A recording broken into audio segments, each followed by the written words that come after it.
السلام عليكم بنات، كي دايرين؟ لاباس عليكم؟ نتمنى تكون في احسن الاحوال. اليوم جيت لكم فيديو جديد، جيت نشارك معكم الكيكه ديال الحامض اللي كتجي منعشه ولذيذه وبواحد الكريمه اللي كتزيد تعطي واحد المذاق زوين بزاف. بالنسبه للكيكه ديالنا، المقادير ديال الكيكه كنحتاجو 3 ديال البيضات، 2 كيسان ديال سنيده. اللي ما كتفضلش الحلاوه تقدر تنقص، تعمل غير كاس واحد. قشور ديال الحامضه محكوكين، وكنخلطوا البيض ديالنا مزيان مع السنيده مع القشور ديال الحامض حتى كينسجموا.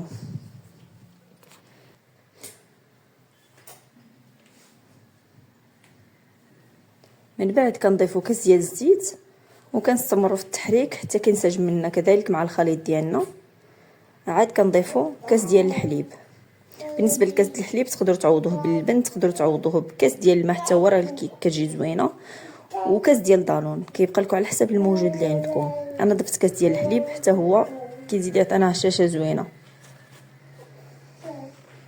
صافي كنخلط الخليط ديالي مزيان حتى كينسجم ديك الحليب، وكنبدا نضيف الدقيق. انا ضفت في الاول 2 كيسان ديال الدقيق وكنخلط وكنشوف يعني كل واحد الدقيق على حسب واش كيشرب ولا ما كيشربش. انا المهم ضفت 3 د الكيسان ونص وجاتني الكيكه هي هذيك. واخر حاجه كنضيفها هي كنضيف 2 ديال الخمارات، وكنضيف عليهم 1 معالق كبار ديال العصير ديال الحامض. ديك القشور ديال الحامضه اللي كناخذهم الحامضه ديالهم كنعصرها وكناخذ منها 2 معالق كنضيفهم على الخمارات باش هكا كنزيد نعزز النكهه ديال الحامض. وفي نفس الوقت ديك العصير ديال الحامض فيه واحد الحموضيه يعني كيزيد يهشش لنا الكيكه. هانتوما كما كتشوفوا راه ضفتهم تفاعلت لي مع الخميره وكنخلط مزيان حتى كتنسجم ديك الخميره مع الخليط كله باش كتدخل حتى الخميره في العجينه ما كتبقاش مفرقه في جهه والعجين في جهه. صافي وهذا هو القوام ديال الكيك اللي كنحصل عليه، راه كيكون ماشي قاصح وماشي جاري. صافي هنايا في هذا الوقت كنكون وجدت المول ديالي، دهنته بالزبده ورشيته بالدقيق. كنخوي فيه الخليط ديالي وكندخلو في الفران اللي كيكون مهيل كطيب على خطره. انا هنايا قبل ما ندخلها راه خليتها في الثلاجه واحد نص ساعه هكا. كنزيد انني كنضمن النجاح ديالها وكتجيني طالعه وهشيشه بزاف.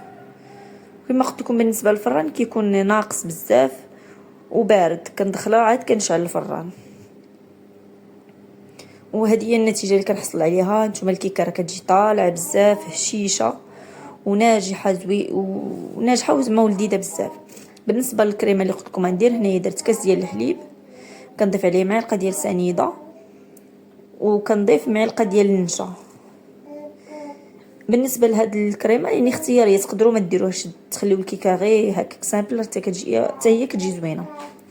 هنا غنخلي حتى كتعقد لي الكريمه ديالي اني ما ديروش داك الحامض على الحليب وهو مازال ما طاب حتى كتعقد لنا الكريمه. عاد كنضيفوا الحامض تقريبا نص كاس، ولكن انا ما ضفتوش كله حيت جاني بحال غادي يتحمض بزاف، ضفت غير بحال داك 2 معالق ولا 3 وصافي. وكنخويوها على الكيكه ديالنا وراها كتجي زوينه بزاف. وبالنسبه للتزيين كنزينو على حساب كل واحد والطريقه ديالو التزيين، وعلى كل واحد والاختيار ديالو.